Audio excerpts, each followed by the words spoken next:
What an amazing experience to celebrate the second birthday of the Galileo project 2 years after it was inaugurated in July 2021.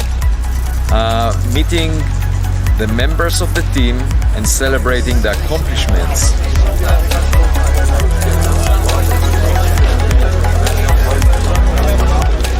It's such a great privilege and pleasure to see 70 members of the Galileo project team coming together, celebrating the past year accomplishments of the project.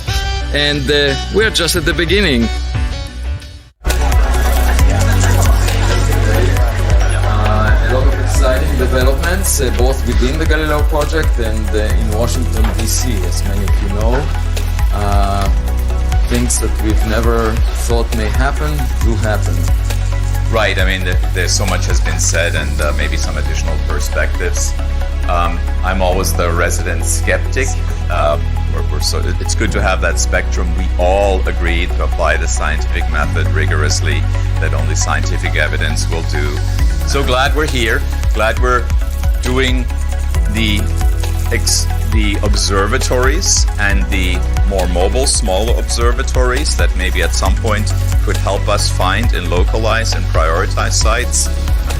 Most recently, we went on an expedition to the Pacific Ocean to look for tiny metallic marbles molten off the surface of the first recognized interstellar meteor when it exploded 20 kilometers above the Pacific Ocean. And the amazing thing is, we found them. We brought them back. We now have more than 720 of them, and we are studying them with the best instruments in the world. Everything was initiated by this letter confirming at the 99.999% the interstellar origin of a meteor discovered on the 8th of January 2014. What came together with this letter was the light curve that showed 3 flares separated roughly by 1/10 of a second from each other. The last flare was at 200 megapascals. The first flare was above 100.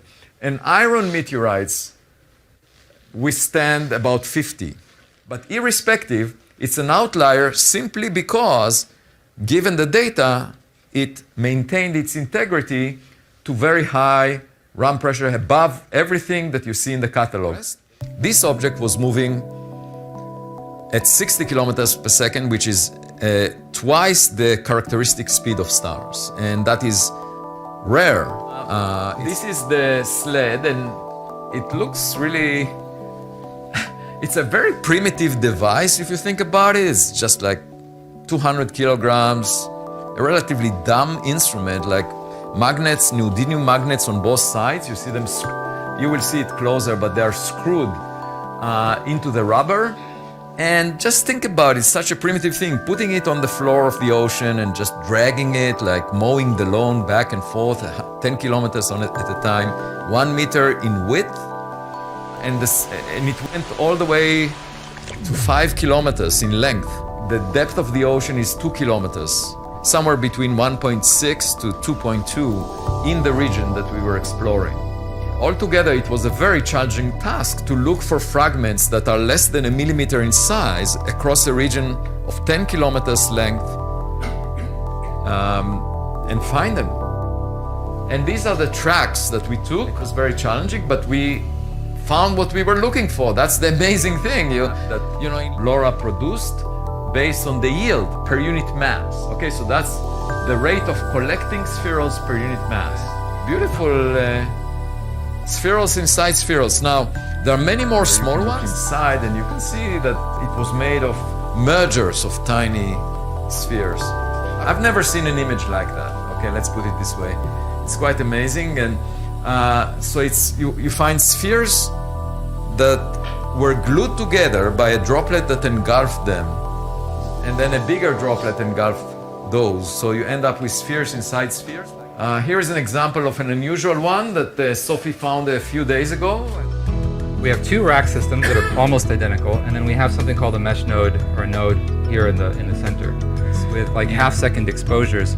You can learn a lot from them, actually. You can build up a lot of interesting statistics on their color, for example, and this is with an uncolored. Particularly is that it should be self-guided, so that after it does reach a point of interest in the sky or a pointing vector, it can stay locked onto something.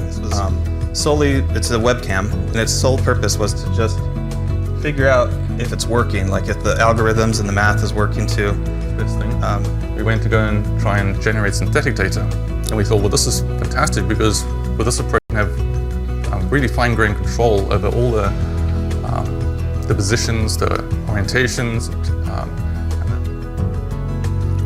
So you can notice that for the synthetic data, there's a lot more false positives. You can see, for instance, these are just clouds. Something very critical to our operation is it has to be energy efficient. This ensures the ability of a system to be deployed anywhere rapidly and not relying on too much electricity. Very interesting is the ability to centralize all the captured data into the cloud through various means.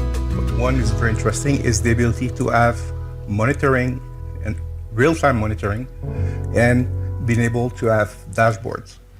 And in addition to that, we have a working observatory at Harvard that is providing data that we analyze with machine learning software, and we celebrated the amazing results that we already have. The plan is to make copies of this observatory and place them in many geographical locations.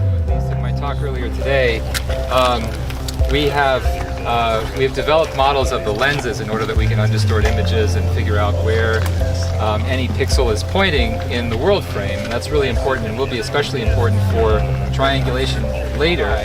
We can send that information over to our pan-tilt zoom camera over there in order that it can point and focus on something. So there's going to be a live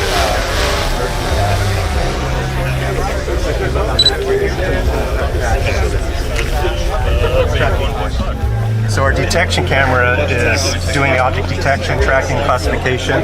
Data fusion engine's tracking it. If there's more objects, you see them in the list. It's doing automatic target recommendations, sending those messages to the PTZ in real time, and it's responding. Yeah, we were actually done some research. Yeah.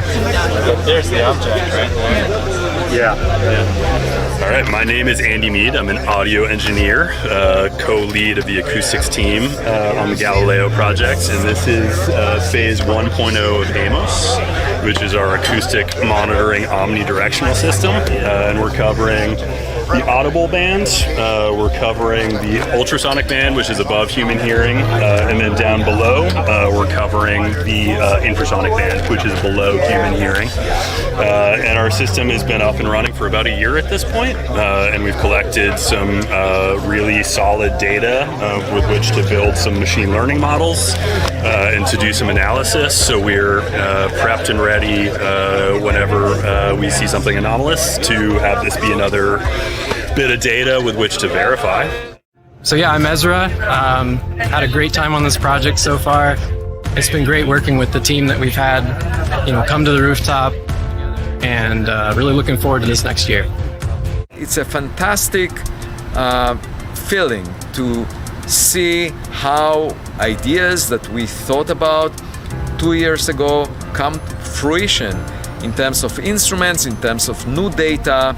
We are clearly changing the world, and at the same time in Washington DC there are discussions about materials that the US government may have in its possession that may indicate extraterrestrial intelligence, technological origin, and hopefully the Galileo project will find such evidence even before the government puts it forward. So we are all looking forward to the coming months and years and many discoveries to come.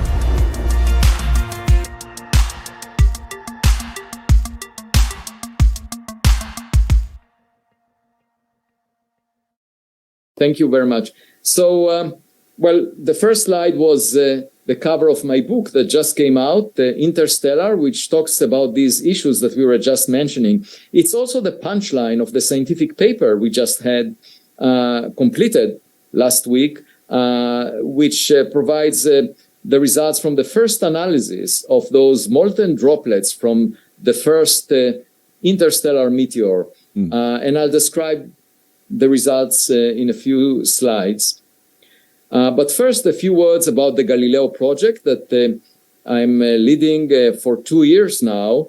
The goal is to find objects that originated from extraterrestrial technological civilizations, because we launched 5 probes to interstellar space.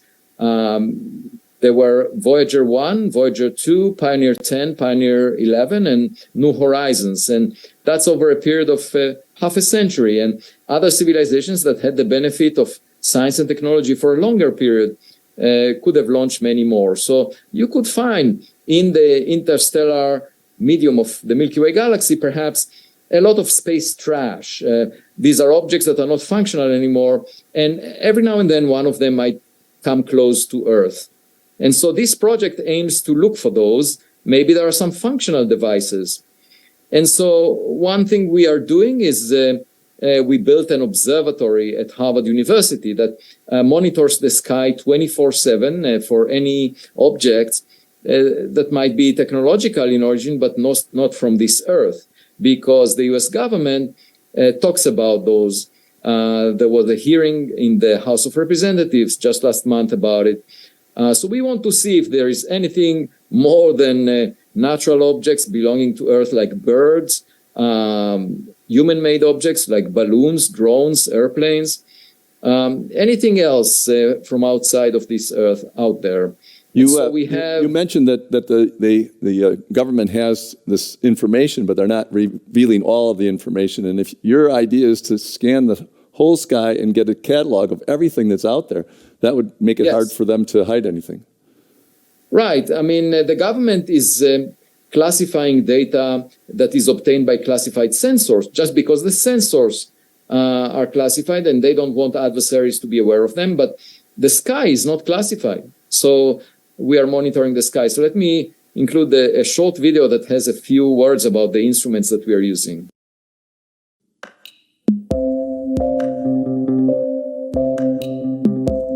Welcome to an overview of the Galileo project's development site, codenamed Pigeon Run. Our instrumentation suite consists of both wide-field and narrow-field sensors. Wide-field sensors are used for target selection and tracking, while narrow-field sensors gather higher-resolution data on potentially anomalous objects. Our main instrument is DALEC, a hemispherical array of 8 infrared cameras. Next to it is the ALCOR, a secondary high-resolution optical all-sky camera. Together, these instruments continuously monitor and track objects in the sky, analyzing them in real time for potential anomalous activity. This is AMOS, our acoustic monitoring omnidirectional system designed to detect and record acoustic signatures across the infrasonic, audible, and ultrasonic bands. AMOS also houses an ADS-B antenna for logging aircraft transponder data, allowing us to quickly separate known from unknown objects.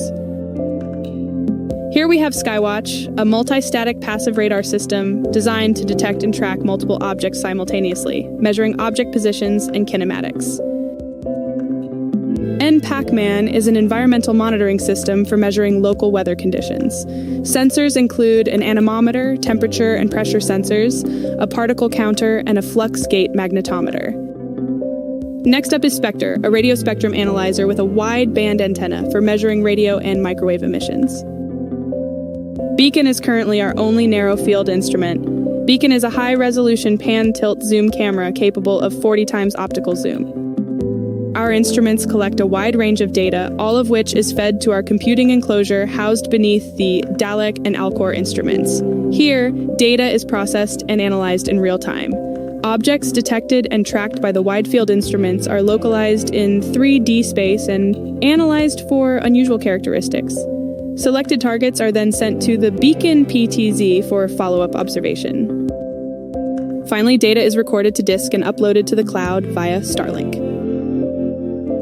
These combined systems comprise the current version of the Observatory class system, with many refinements, additions, and upgrades scheduled for near-term implementation at Pigeon Run. We are planning an extension of the system so that we would be able to triangulate and figure out distances of objects in the sky, and also planning to make copies of the first system at Harvard and place them in various locations within the US. We are looking for funding that would allow us to have up to 100 such copies, and for now we have 4 copies that are secured in terms of funding.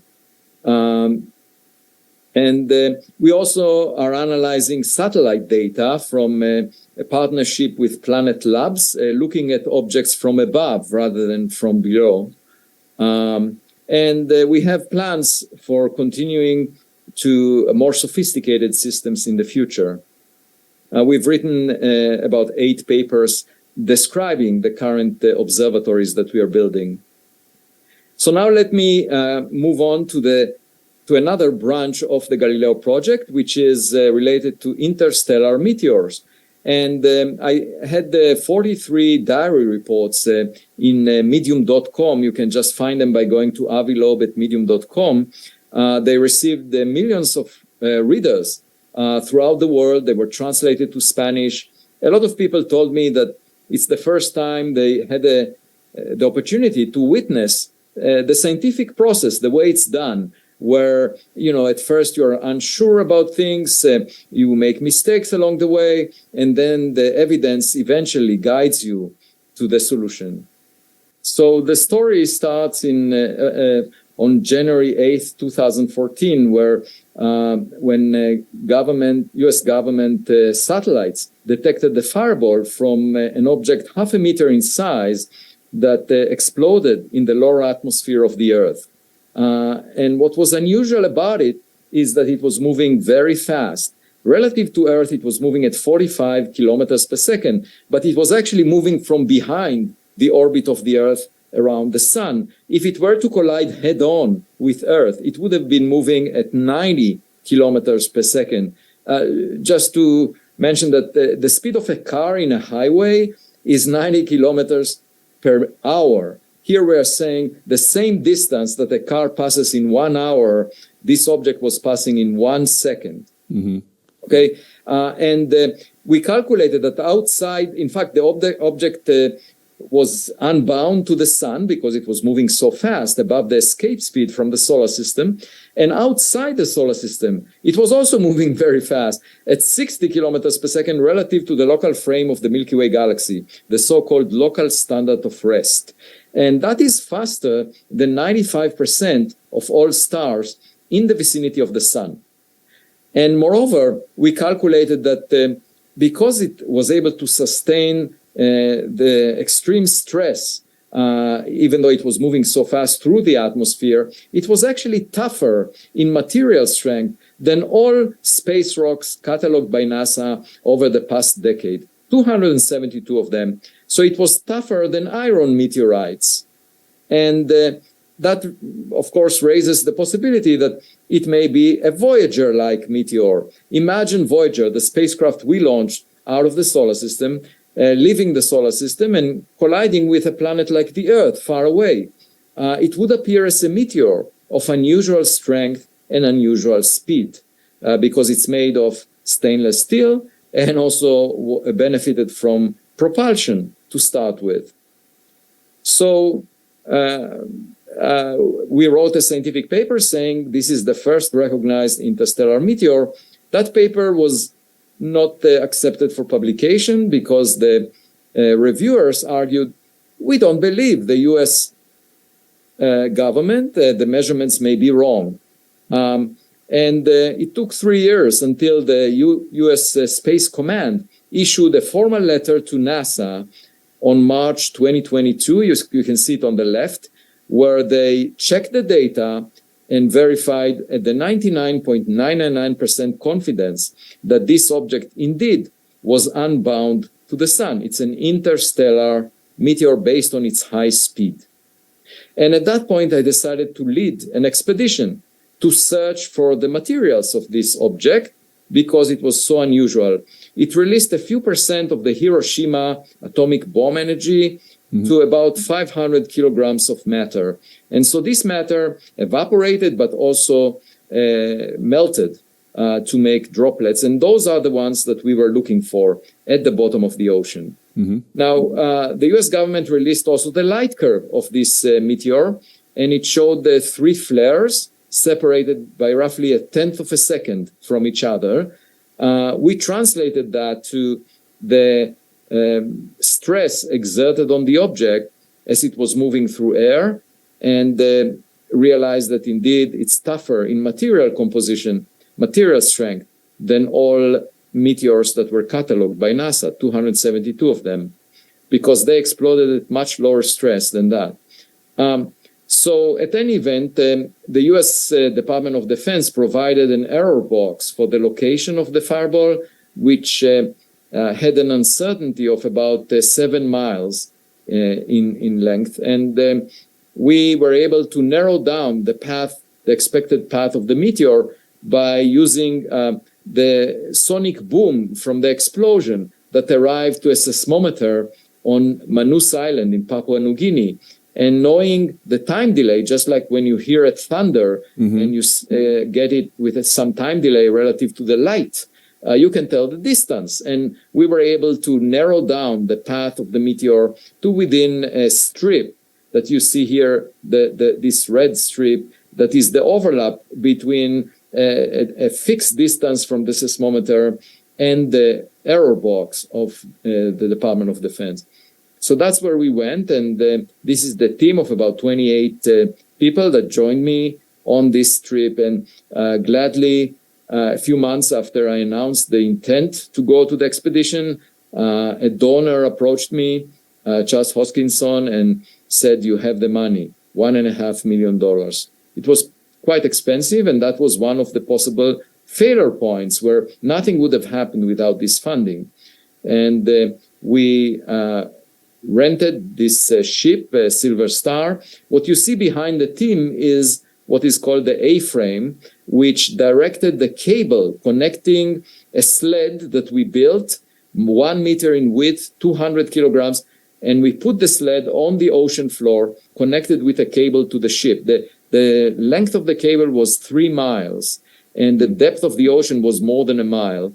And this sled was 1 meter in width, and we were pulling it, just like mowing the lawn, back and forth, 26 times, crisscrossing the region of interest, trying to see whether we collect any magnetic particles left over from this meteor that rained down during the explosion and collected on the ocean floor almost a decade ago. How many times did you have to bring that up? You were mowing the lawn. How many times did you have to empty it?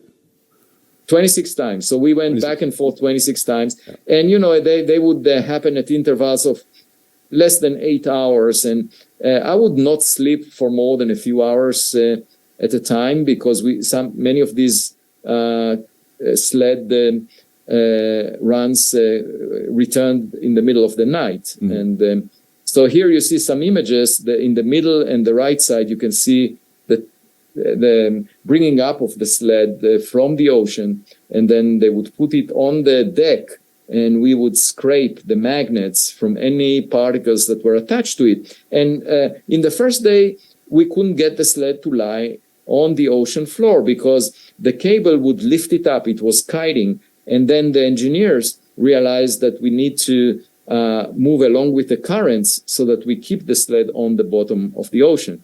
What you see on the left bottom images is me jogging one morning with the filming crew, filming it, as I mentioned before. So this is how the sled came back every time, and we would scrape the magnets or use a vacuum cleaner, as you can see, to soak all to basically collect everything that was on the magnets, not to miss any material that was attached to the magnets. And I'll show you how the sled went. We had the video cameras attached to the sled, so they took a picture of it. You can see here how what it looked like mowing the lawn at the bottom of the ocean, a mile deep.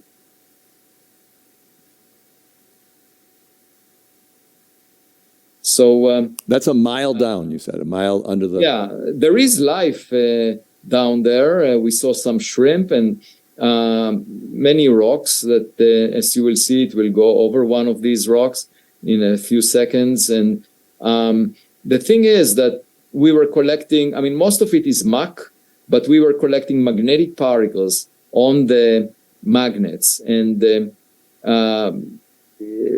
these were mostly volcanic ash, black powder, tiny particles that we filtered out with a mesh. And here you see that a rock being taken for the ride. And of course, we couldn't collect large objects like this rock because we built the sled for those spherules, the tiny marbles that are molten droplets from the surface of the object. Okay. Were you able to adjust the height of it when you saw that rock? Could you watch that in real time and adjust it? No, we didn't watch it in real time. The video was recorded and then brought on deck. So we didn't have a view of what is happening down there. Yeah. And in one of the runs, the sled came back with white paint on it. And it looked like a painting of Jackson Pollock. And, I immediately thought, oh, that's probably because there was a bucket with paint at the bottom of the ocean that it ran into, that a sailor must have dropped from the deck of a ship a long time ago. And then I took my finger and wiped it up and put it in a vial, and we tested it with the X-ray fluorescence analyzer and found that it's actually biological. And we Googled it and found that there is this gooey material at the bottom of the ocean that the sled may have ran into. Anyway, that shows you how science is done. You know, you don't trust your first theory, you have to test it. Well, the most obvious answer was the sailor. Right? Anyway. Yeah, that was, to me, the most likely explanation, but then it turned out to be wrong. Yeah. And, you know, I wrote about it because, you know, it just shows you that science is like a detective story. And until you have evidence, you don't know. And so here you see the 26 runs that we had crisscrossing the region. And what you see on the left here is a whiteboard that I put for us to mark all of the spherules that we found. So after 6 days, we didn't find any, and I wrote in my diary report on the 6th day, I said, where are the spherules? I admitted that we were not successful at finding what we are looking for. And then the following day, we started looking at big particles under the microscope after using the mesh to filter out the black powder, and we did find a spherule. For the first time, I was thrilled to see that. I hugged the person who saw it first, and I realized that just like finding an ant in the kitchen, you get alarmed because you know that there are many more ants out there. So we found indeed 50 of them during the expedition, 2 weeks between June 14th to 28th this year. But then we brought them back, the material back to Harvard, and there, I had a summer intern, Sophie Bergstrom, who found close to 600 of them. And so altogether, we now have almost 700 spherules that we are able to analyze. You can see one of them here with the tweezers approaching it. And there are many more. You can see smaller ones in the picture. They are very distinct from the hush that surrounds them. And here are some images from the microscope on the deck. When my daughter saw these images, which were all over the news after I reported in my diary report about them, she said, could I have one on a necklace? And I explained to her that these are less than a millimeter in size. You can't really thread them, but they're beautiful. And here are the babies we delivered. This is the delivery room. Except instead of beds, we have vials inside of which we have the babies. These are the spherules that we delivered, and there were 50 of them here in this container coming back from the ship. And you can see the case that brought me all of them delivered by FedEx. I did not want to keep it in my suitcase for the fear that they will be lost at customs. And I arranged for FedEx to deliver them. It took a few extra days, but I realized that it's not a big delay, given that it took this material probably billions of years to arrive to Earth. So 2 extra days is not too much. You can see actually the funder on the left, just to my right, with a black raincoat. I saw in your diary that you had a spheroid that was 3 of them combined, so that it wasn't really formed into a sphere yet. Oh yeah, so that's actually a very important spheroid. I'll show it in a minute. Okay. So this is on the left is Sophie Bergson, who my summer intern, who wanted to become a science journalist, but then at some point said that, instead of just shadowing you, I'll be glad to help with the science. And I said, I arranged a pair of tweezers and a microscope for her to look at the materials, and she found 600 of them. So she became the spheral hunter. And then on the other side is Stein Jacobson, that has the state-of-the-art mass spectrometer that we use to analyze the composition of those spherules. They are both much taller than me. And these are examples of the images that Sophie obtained of the spherules that she found. And these are images that we obtained on the first day as we came back to the US from the expedition. We passed through UC Berkeley because we arrived at San Francisco airport. And we used a scanning electron microscope to look inside some of the spherules. And lo and behold, we found spheres inside spheres.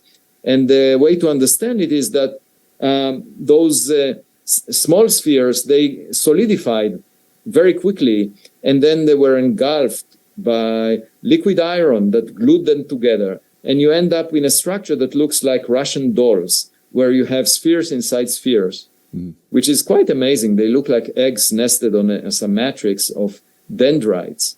And here you see some more. So the next step was for me to ask my postdoc, Laura Domin, to make a plot of the distribution of spherules. In other words, each run found a certain number of spherules, thanks to Sophie finding all of them.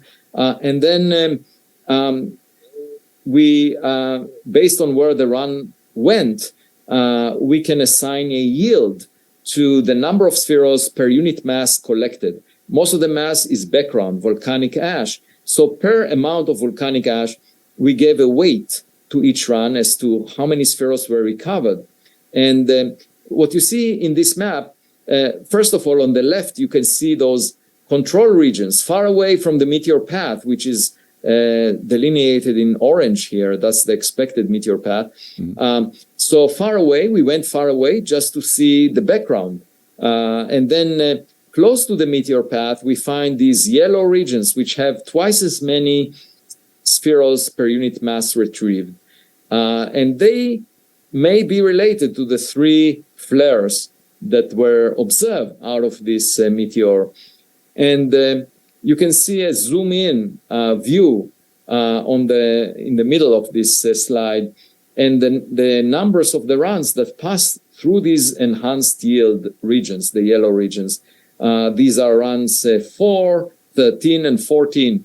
And amazingly, in those runs, we found a special type of spherules that is not found anywhere, that is unique, never reported in the scientific literature. And I'll explain what they are. This is one of the spherules. May I ask one question about the 3 flares, just to understand the 3 flares?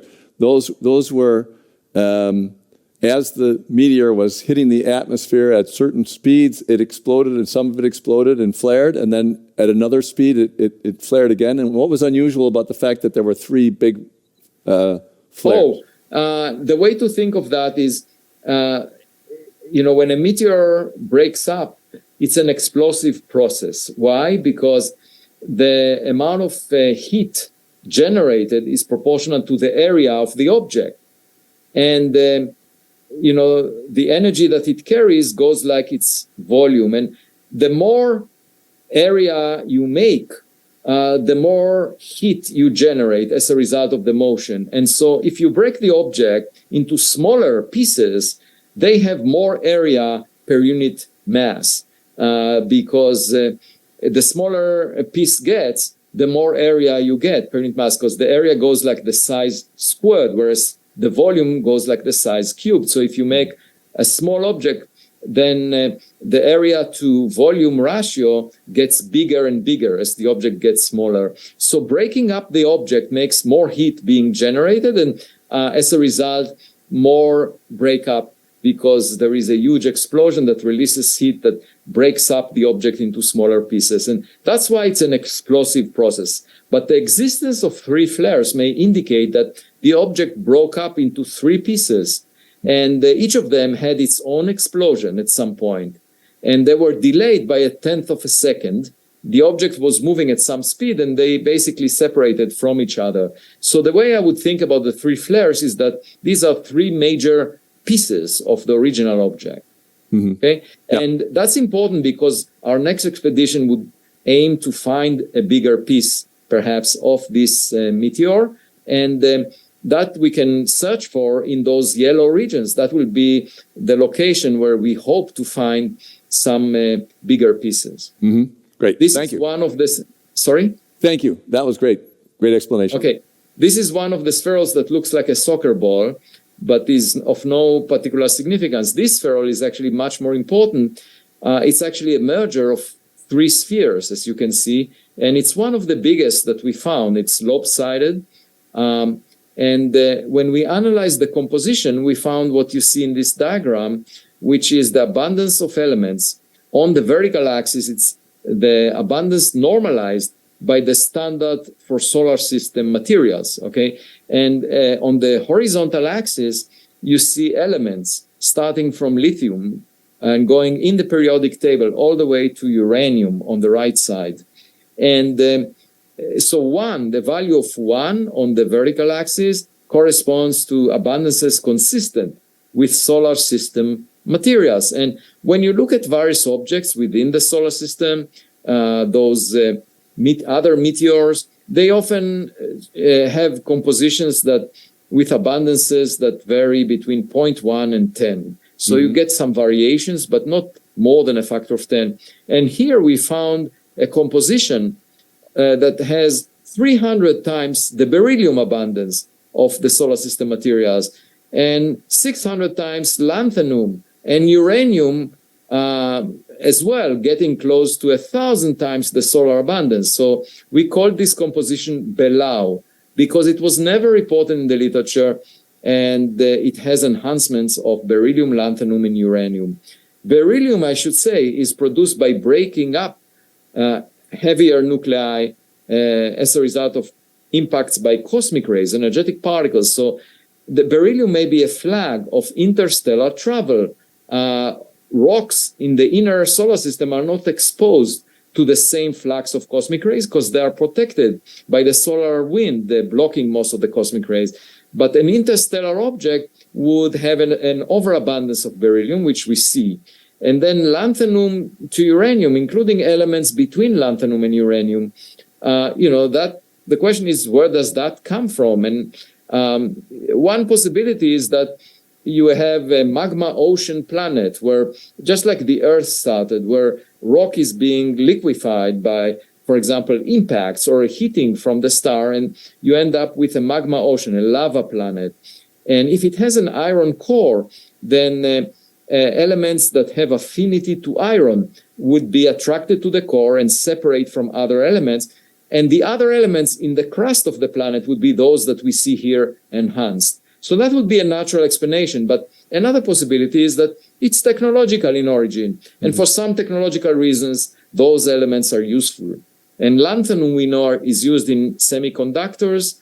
Uranium, we know, is used in energy production, in fission reactors. So who knows? Yeah, I have one question about that. The wide variety of footprints of the different elements. Does that indicate less that it's technologically created, or more, or is it irrelevant? I mean, it wouldn't be like stainless steel is pure sort of thing, right? Yeah, it's hard to tell because It goes through the cosmic rays and everything gets adjusted. Yeah. One thing I want to do is actually, this looks like it's just like the ingredients in a recipe book for cakes. So I hope to be able to take these elements, put them together, and mix them, and see what kind of a cake I get if I mix them at the right proportions.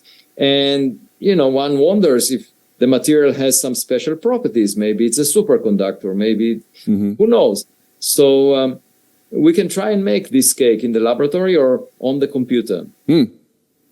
And what you see here is the same plot now for 5 spherules that were showing this unusual pattern from the runs that I mentioned before. And those special runs that were passing in the yellow regions. And what you see is that elements that are volatile, so this is plotting elements as a function of their volatility, going increasing to the right, which means that the elements on the right can be easily lost by evaporation during the fireball phase. And indeed, we see them as underabundant. So these are elements like lead or other elements that do not have a high abundance just because they were lost during the early fireball phase, the air burst.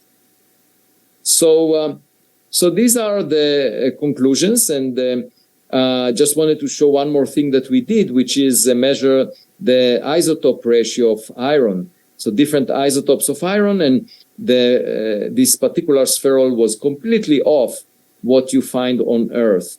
And that implies that it's not from Earth, not from Mars, not from the Moon. This spherule has iron abundance ratio that is very different than what we have here on Earth or Mars or the Moon. So altogether, we have a fingerprint of an object from interstellar space.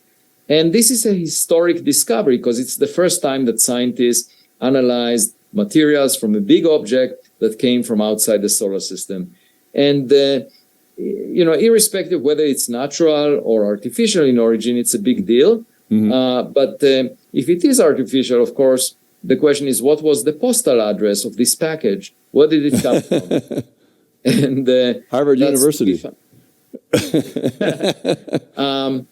And that's to be found, of course. And I'm very curious to go on the next expedition and find any big pieces from the object, because they can tell us whether it's a rock or a technological gadget. And I just wanted to emphasize again that this expedition was risky because, at the beginning, we might have not gotten the needed donation to fund the project. We might have not recruited qualified engineers and navigators to help us. And they did fantastically well. I mean, they are really the best in the world.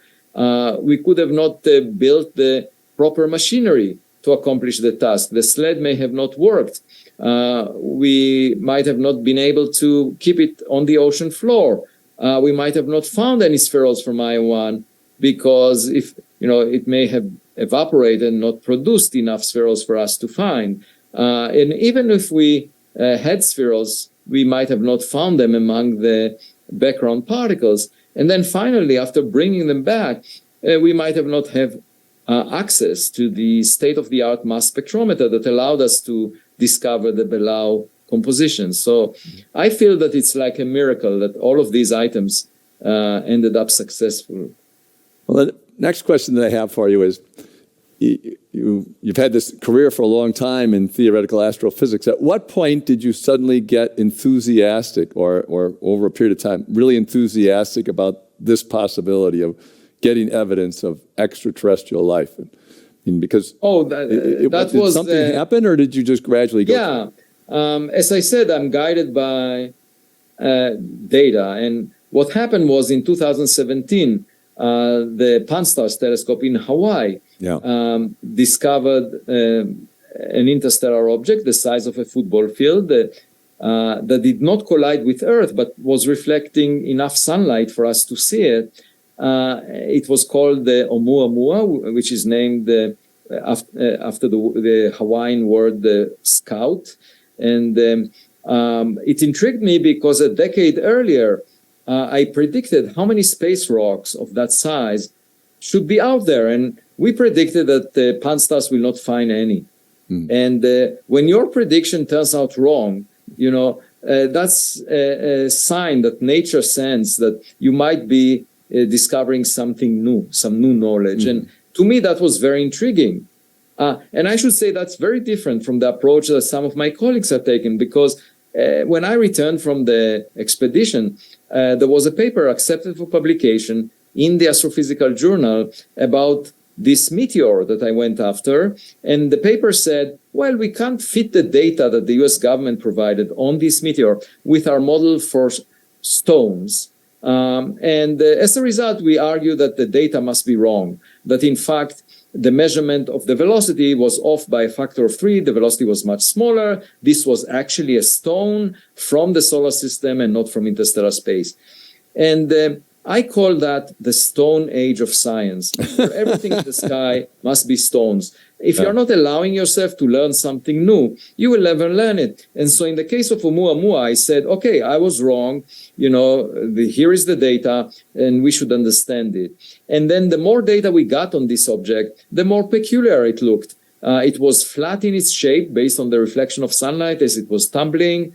And moreover, it was pushed away from the sun. Without showing any cometary evaporation, the way comets are being propelled by the rocket effect. And so I suggested that it's pushed by reflecting sunlight. And sure enough, 3 years later, the same telescope in Hawaii found another object. And that one was definitely propelled by reflecting sunlight and did not show any cometary evaporation. And 3 weeks later, the astronomers realized, it's actually a rocket booster that was launched by NASA in 1966. And it had thin walls made of stainless steel. That's why it didn't evaporate. But these were thin enough walls for the object to be pushed by reflecting sunlight. So here we have it, an example for a thin object manufactured by technology. And we know that because we produced that object, 2020 SO. But the question is, who produced Oumuamua? Who produced the first interstellar meteor? Why are they so different than asteroids or comets that we are familiar with? Why are they not stones? And that's, what I'm hoping to figure out and collect more data in the coming years. Yeah, in your book, you say one of the things we should spend money on is to have launch availability for something that can go and chase one of these things and get it up close. I mean, that would, because now, I can't pronounce it, but that Oumuamua is gone. You're not going to be able to get it anymore.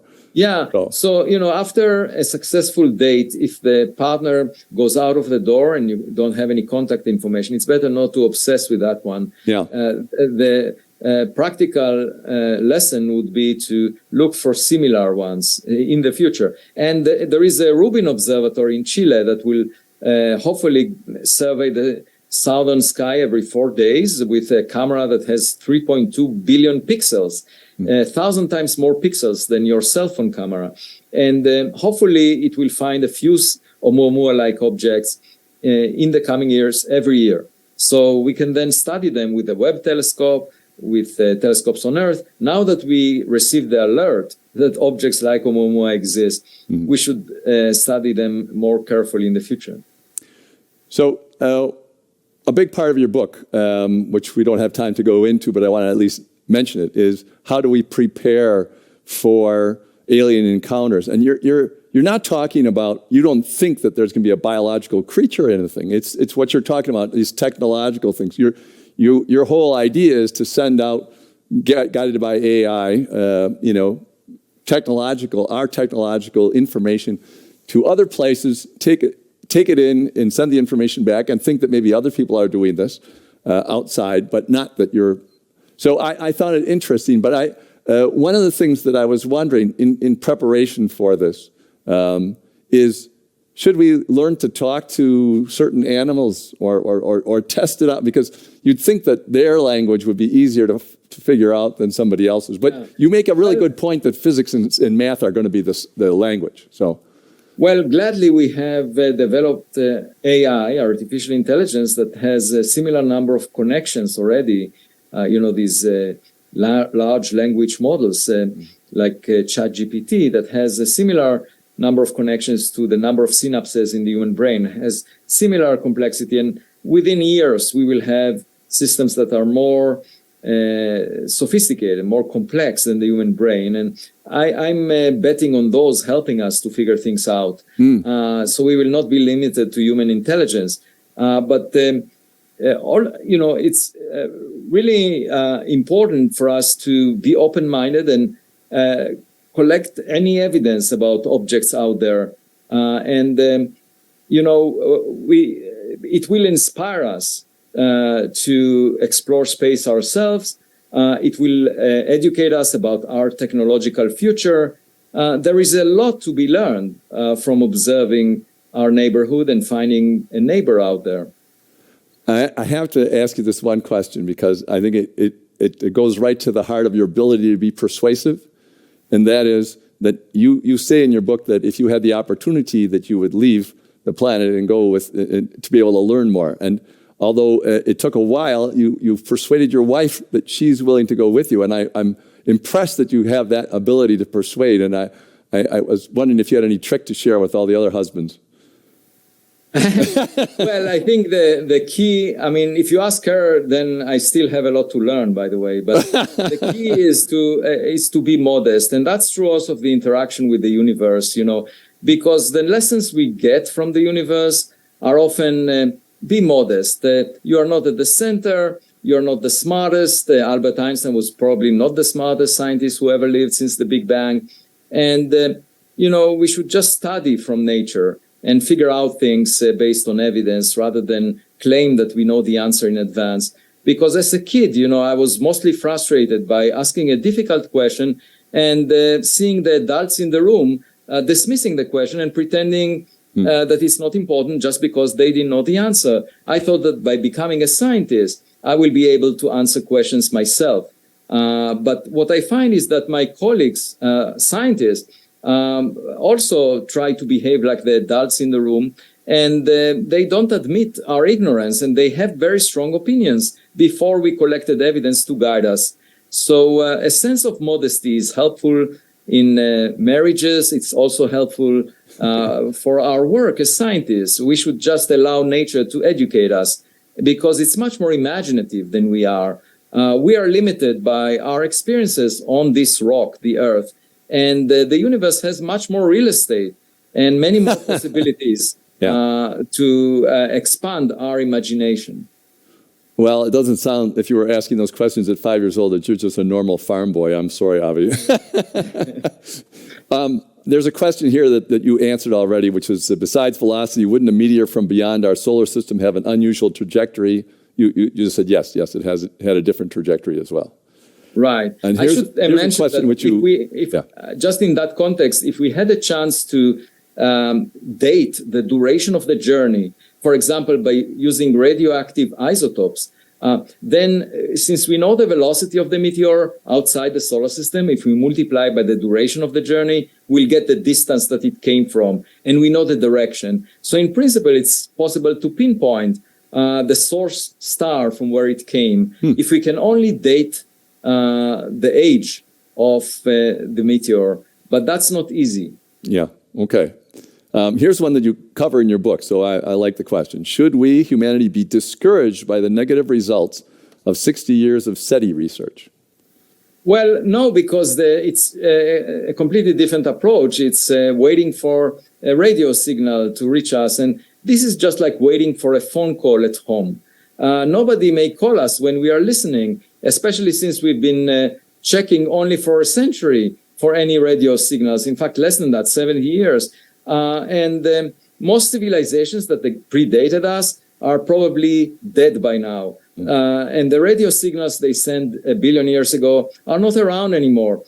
Just think about how much time we have left on Earth for life as we know it. It's less than 20% of the lifespan of the Earth, because within 1 billion years, the sun will burn up the surface of the Earth and boil off all the oceans. We won't be able to stay here. And there must have been cries for help from other civilizations that died by now, but we were not around to listen to them. Cosmic history is full of tragedies, I'm sure, of planets that do not have life anymore. Just like Mars, it had liquid water, and then it became a desert after losing its liquid water and the atmosphere. So the same could happen to many civilizations. They may not be around.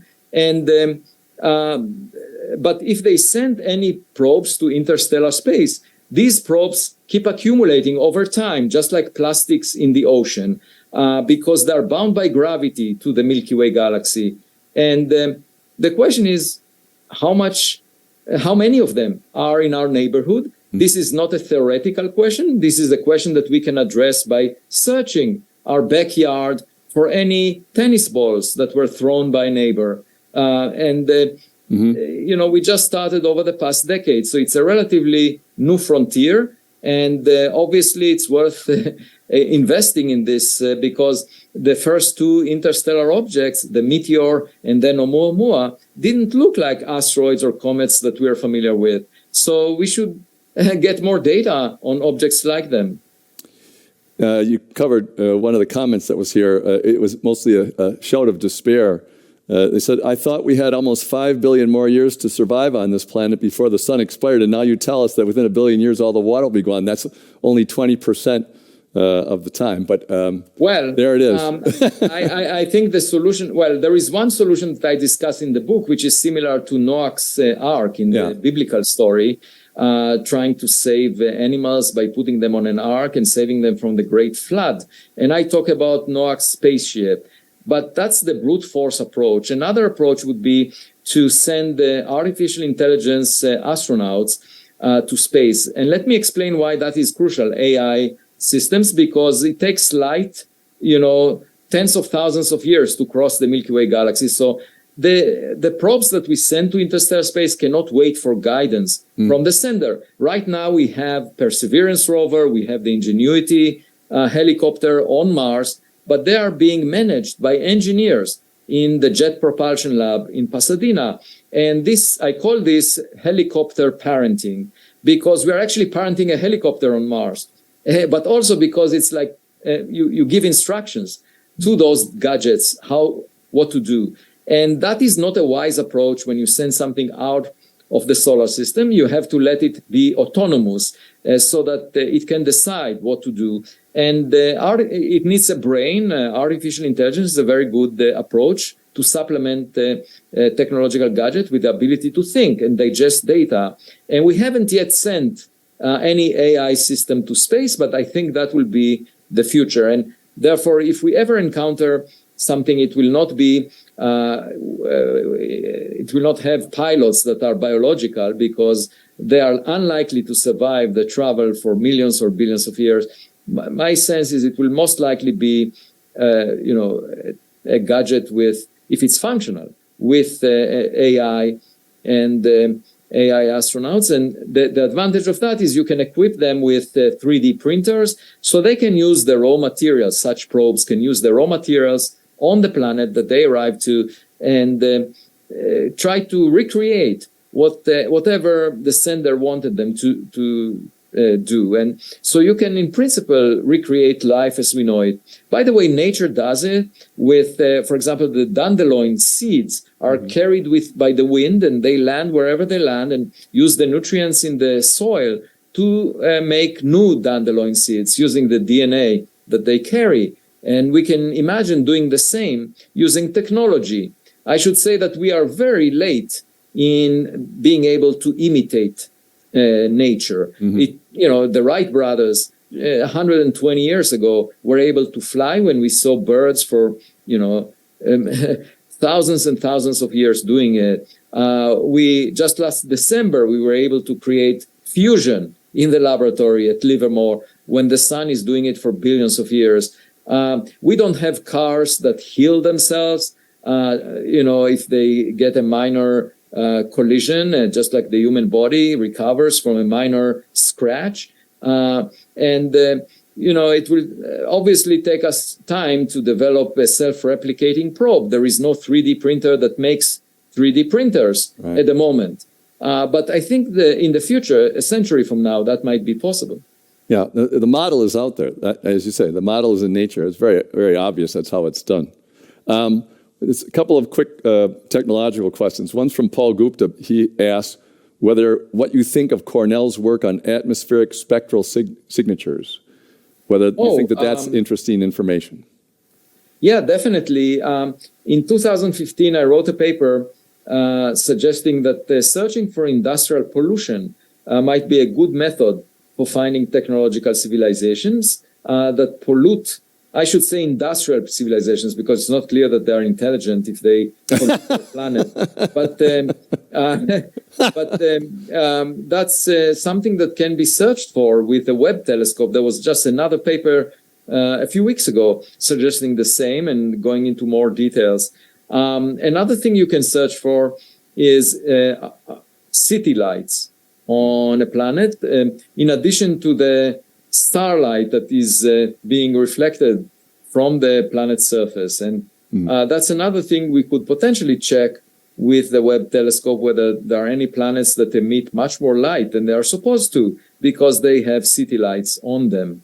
Altogether, the mainstream of astronomy is focused on looking for biomarkers. These are molecules that may be indicative of microbes, very primitive forms of life. To me, these are not very interesting, and it's not obvious that we will be successful at inferring the existence of microbes before we find technological signatures, because the technologies could be much more distinct from anything else, and you can get confused by looking for specific molecules. They might not be produced by biology, maybe they are produced by natural process. But, if you see at the bottom of the Pacific Ocean a gadget with buttons on it, and you know that it came from this meteor because of its composition, then, the question is, should we press a button? And when they do show up, you think, well, that's not what I wanted. And maybe that's why the congressional hearings weren't great, because all of us were like, well, that's not Independence Day. We wanted more than that. We wanted something that was more in line with the ship coming down and saying hello, which I guess that actually does give it to my next interesting question. Well, keep in mind that while you are paying to see a movie or read a science fiction book, nature gives you anything for free. So don't complain about it. Wow, that's something that I think should be on a plaque somewhere. It's like, just while you pay to see a movie, nature gives it to you for free. Oh my gosh. Well, in my next question, if you did, I guess, I don't know if I would even want to ask this anymore, but I'm going to. If you were to be brought onto a ship of some kind, of some extraterrestrial car, I guess is what we can call it, what would be your first question to them? Would it be, what took you so long? Would it be, how was the trip? That sort of thing? Or would it be something much more philosophical? Or would you think you could even communicate with them? Oh, the biggest thing on my mind is what was there before the Big Bang. Oh, yeah, sure. Because if they know it, they probably know how to, they could also know how to create a baby universe. And just think about it, creating a universe out of nothing is an amazing thing. It's more than creating as much as making a baby sounds like a miracle. Yeah. Think about how many babies are born inside our universe, Right. So if you create a universe, it enables so much. And then scientists within that universe might create more babies. So I just want to know what happened before the Big Bang. If they know it, I think it encapsulates so much knowledge, because they would know how to unify quantum mechanics and gravity. They would have evidence about the early beginning of the universe that we don't have. They will potentially understand also what makes most of the matter in the universe. It has a lot of ingredients to it. In terms of scientific knowledge, that would be my first question. But otherwise, who else is in the neighborhood? Tell me more about, like who is in our company? What are the fascinating tourist sites that you went to? I would like to just know more about our neighborhood. We never explored beyond the local planets, and of the solar system. And, that's why I find it a little bit troubling when Elon Musk says, oh, I'm the space guy and I haven't seen aliens yet. Well, first of all, you explored space in a region whose size is 1/4,000,000th, 1 part in 10 to the 15th of the size of the universe. That's the region that Elon Musk is familiar with, around the orbit of the Earth next to the sun. Right. And the universe is so much bigger. The comparison of scales is like an ant surveying the head of a pin and making a statement about the most distant planet of the solar system. That's the ratio of scale, the distance to the farthest planet relative to the size of the head of a pin. And it's a very presumptuous ant. That's what I would say about Elon Musk. I think that again is, we should have some modesty and open-mindedness, and we shouldn't just say, oh, we surveyed this head of a pin and there is nothing here, so therefore the most distant planet has nothing on it. Like, how can you make that statement? And first you need to search and you need to invest. He doesn't invest in searching. He just invests in building satellites for communication, in building other. So the point is, you have to put your money where your mouth is, so to speak. You have to, if you think that the question is interesting and important, you have to invest in it. And after you search, if you don't find anything, let's say for 70 years, you just don't find, you put billions of dollars and you don't find the answer, then you would be exactly at the same point as the mainstream community of astronomers is right now in terms of the dark matter. We invested billions of dollars for decades. We haven't found it. That's where we are. So just making a statement about, neighbors without putting that money into it makes no sense. You must be a fantastic neighbor then, because you must knock on their doors and say, hello, I'm Avi. How are you? What would you like to have a nice, a cup of coffee so that we can get to know each other better, so we don't assume things about each other to us? Do you call them? Do you prefer calling them aliens, or do you say extra interstellar life forms? I don't think it matters what we call them. The important thing is not to introduce the term legal or illegal to being an alien. They will be offended if we call them illegal aliens. Sure. Because really we're the illegal aliens to them. Because the term legal or illegal has to do with nations, the way we split the land on Earth, and it makes little sense for someone coming from so far away. We should be kind. We should be hospitable, because we may learn something new from them. One day I saw a person on the street looking at my home, and my wife said, go check who that is, because I'm worried that it may be one of your fans who is trying to do something. And I said, okay, well, I went there and I said, who are you? And he said, I used to be a kid in this house 50 years ago. Oh, wow. I said, oh, please come over and tell me more. And then he said, at that place in the backyard, we had a cat that was buried 50 years ago, and his name was Tiger. And I said, yeah, I know this name because I saw a tombstone with the name Tiger on it in the backyard. Now, I was hoping it's not a real tiger buried there, or it's not a person buried there. And now he explained it to me. My point is, people who had history with the place that you inhabit could teach you. And those extraterrestrials may have had a longer history with our environment, with our neighborhood, so they can teach us. Yeah. Just like the story with this, with Tiger, Yeah, exactly. Avi Loeb, any other things that you would like to tell the audience, let the people know, besides the book, obviously, that, is amazing? What would you like to tell the people? Well, I think the most important lesson in my 61 years of life is to stay a kid. Never surrender to pressure from the so-called adults in the room who tell you that they know. Don't accept what they say. Maintain your childhood curiosity. And, it pays in the long term, because you will discover things they don't know about. Absolutely. I completely agree with you.